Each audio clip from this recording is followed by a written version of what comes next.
لعيبه اتحاد اسكندري والمدرب بتاعهم لعبوا مباراه محترمه جدا، بس لازم تعرف ان الزمالك كان عنده هزيمه معنويه. انت عارف المريض اللي هو بيطالع من غرفه الانعاش وبعدين بيتحرك شويه شويه ومش واثق في نفسه، ممكن يقع في اي لحظه. ده الزمالك النهارده طلع من عنق الزجاجه.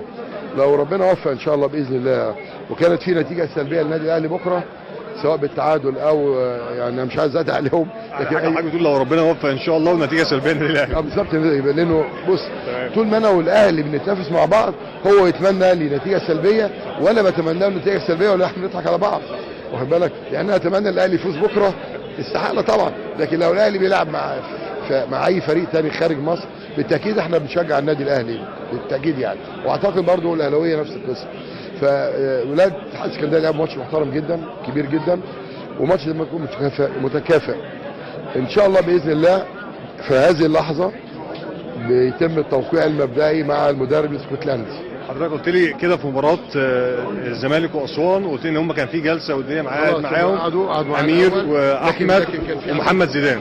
كان عندهم 3 مدربين تانيين اتقابلوا معاهم امبارح والنهارده. هم امبارح كانوا في مدريد، وباكد احمد وامير وزيدان وخالد رفعت مدير التسويق مسافرين على حسابنا احنا يعني. حضرتك تشرح لي تحديدا كابتن محمد زيدان معاهم في السفريه؟ اقول لك لانه كان في مدرب الماني هو كان قاعد بيتعشى معايا، فقلت له محمد انت مش كلمه الماني كويس؟ قال لي، قلت له سافر معاهم.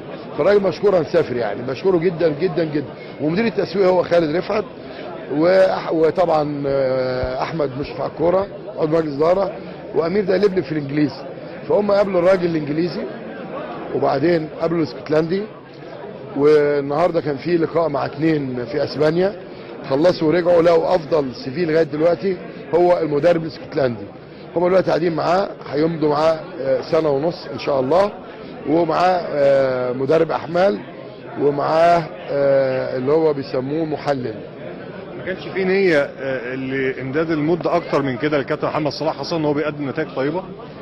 عايز اقول لك حاجه، محمد صلاح جاب جون الجماهير هيصت له، جبت تعادل وانا قاعد سامع جماهير شتمته، واخد بالك؟ المدرب الاجنبي الاهلي والزمالك هو افضل علاج، لان الجماهير لا ترحم، وكلنا عارفين الكلام ده.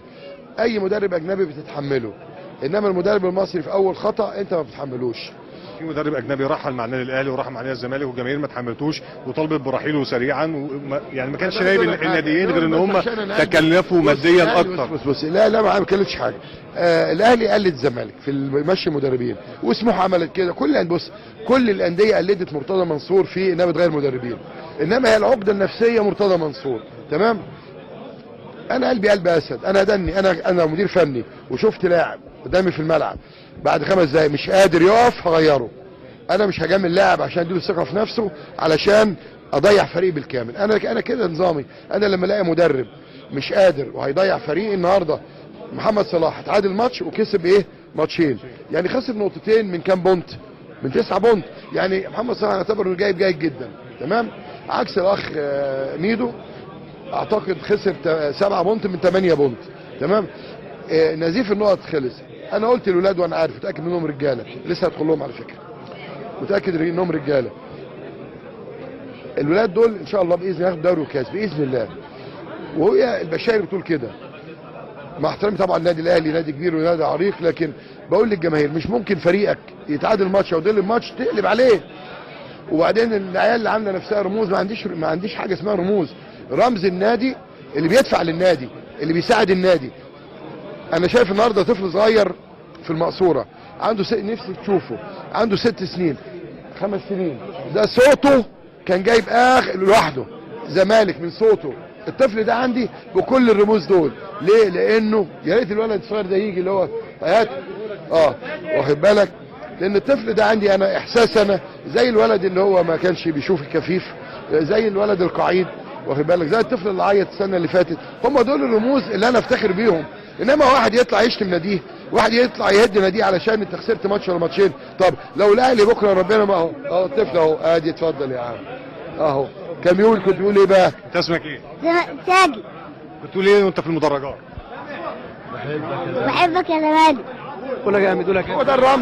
هو ده الرمز يا فاروق جعفر، هو ده الرمز يا عبد الرحيم محمد، هو ده الرمز يا محمد يا ابراهيم. هو الطفل الصغير دون اللي كان صوته جايب اخر الاستاد لوحده بيشجع الزمالك. تمام. انا بس عايز اقول لكابتن شوبير، لان انا سمعت تعليق امبارح علقه على الجمعيه العموميه. كابتن شوبير، الجمعيه العموميه دي اسمها جمعيه نادي الزمالك. شكرا يا حبيبي. جمعيه العموميه لنادي الزمالك بعد اذنك كابتن شوبير، احنا بنعمل جدول اعمال، بتروح مديريه الشباب والرياضه، لو في حاجه غلط المديريه بترجعها لنا.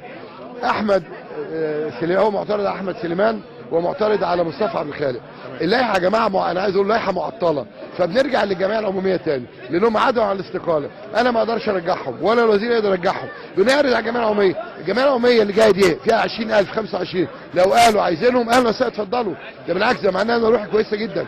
نمره 2 الادوات السنيه اللي مش عاجبه كابتن احمد شوبير. يا كابتن احمد من فضلك، انا لما يكون عندي ادويه استثنائيه لصحفيين وقضاه وضباط شرطه ومجلس دوله وقضايا دوله ونيابه اداريه ونيابه عامه وجهاز مركزي محاسبات ورقابه اداريه، كل دول واجي على 600 واحد في مجلس النواب بيجوا، انت عارف يجي من طنطا من بلدك وستات فاضلات، واللي بتيجي من اسيوط واللي بتيجي من دمنهور، ايه المشكله يبقى عندهم نادي يقعدوا فيه يتغدوا فيه في فتره الاستراحه؟ بالعكس دول جاي المتطوعين، وانت عارف المكافاه كلها 5000 جنيه في الشهر. فاقول لك يا كابتن شوبير يعني واحده واحده معانا. اخيرا ليه ما علقتش ان اول رئيس نادي في التاريخ او رئيس مؤسسه في التاريخ ده ما لفتش نظرك انه اول جمعيه عموميه يطرح الثقه في نفسه، وتاني جمعيه عموميه يقدم استقالته جمعيه عموميه ويعمل انتخابات مبكره في شهر يونيو؟ ده ما لفتش نظرك يا كابتن شوبير؟ والله بيلفت نظره وهو بيعلق على الكلام دوت وبيشيد بيه، ولكن في نقطه انا بس بوضح، لان انا بحب اوضح له دايما يبقى هو في الصوره، واخد بالك؟ انا بقول يا كابتن من فضلك، جمعيه عموميه دي الباقي جدول الاعمال بيروح لمين؟ بيروح الجهه الاداريه. لو اعترضت على بند بنشيله على فكره، تمام؟ لكن لما يجي رئيس نادي لاول مره في التاريخ يطرح الثقه في نفسه مره سنه وتاني سنه يستقيل ويعمل جمعيه ويعمل انتخابات مبكره، يا ريت دي بتبقى رئاسه الجمهوريه، رئاسه الوزراء، المحافظين، رؤساء المؤسسات، رؤساء الانديه. لان انا في عمل تطوعي، في واحد قال هيلم مليون توقيع عشان يشيلني، تمام؟ انا ريحته قلت له هات 1000 واحد في الجمعيه، 1000 بس، انا عندي 20 25,000 بيجوا. قصدك على كابتن فاروق؟ ما اعرفش مين فاروق، مش عايز ازعل منه اكتر من كده، لان انا اعتبر معاه كبير جدا جدا جدا يعني، خد بالك، ومش عايز اقلب العمليه لشخصنه، القضيه شخصنه. لا انا عايز اقول له يا فاروق، اكتر واحد وقف معاك في حياتك من ساعه ما اتولدت لغايه النهارده هو مرتضى منصور. وبعدين انت خناقتك ما كانتش معايا، خناقتك كانت مع ميدو، خناقتك ما كانتش معايا انا، فجاه رحت متخانق معايا انا. ربنا يسامحك، انا مسامحه على الموضوع. ان شاء الله نرجع مره اخرى للفريق، ويمكن في عناصر كنا احنا نتمنى ان احنا نشوفها، خاصه ان هم بيأدوا دايما باداء طيب زي مصطفى فتحي، الشناوي. يعني عدم او ايه سر غيابهم من الفتره الماضيه؟ اقسم بالله العظيم انا ما اعرف انهم اتشالوا الا لما باجي الماتش، وانا ماشي اهي بالورقه اهي معايا. اكيد حضرتك سالت الجهاز الفني واكيد كان ليه رد. لا خلاص، اللي بيتلسع من الشوربه بينفخ في الزبادي، بينفخ في الزبادي. دي الورقه دي فيها ايه؟ انا مستلمه امتى؟ من مدير العلاقات العامه قبل الماتش 5 دقايق. ما اعرفش اقسم بالله العظيم والمصحف الشريف انا ما اعرف هذا التشكيل الا ما استلمت الورقه النهارده، واخد بالك؟ فرحاب ابو رجاله دمه خفيف، قال لي طب ما انت اللي كاتبها، واخد بالك؟ بيهزر يعني. انا طبعا ما اعرفش التشكيل الا من دي، او انا جاي اذاعه الشباب والرياضه، بس النهارده اذاعه الشباب والرياضه اتاخرت في الطريق وانا جاي انها تقول التشكيل، او من الكابتن شويل لما بتفرج في البيت، لان انا بتفرج على النيل للرياضه، واخد بالك؟ فقصه بقى انه بيتدخل وانا ما اقدرش اقول له ده لعب ليه وما لعبش ليه، هو بيتحمل مسؤوليه. اخفق وهو سبب في الاخفاق، انا قلبي حديد. هتقول لي بيشيل كل يوم مدرب، هشيل كل يوم 10 مدربين لغايه ما اوصل اخد الدوري والكاس، وانا عملت كاس مش استثنائي يا جماعه، لا. طب ما ده يعني ارجع اقول لحضرتك زي ما بيقول الناس ان دي بتبقى ظروف استثنائيه، لان الاستقرار هو اللي بيحقق البطولات. قصدك الاستقرار هو اللي بيحقق؟ يعني انا عايز اقول جريدو مشي ليه؟ بسكيكو ده ولا اسمه الراجل اللي بتاع ده بقى ايه، مسبيرو ده ماشي، مسبيرو ده مشي ليه؟ فتحي مبروك ليش ليه؟ محمد يوسف مشي ليه؟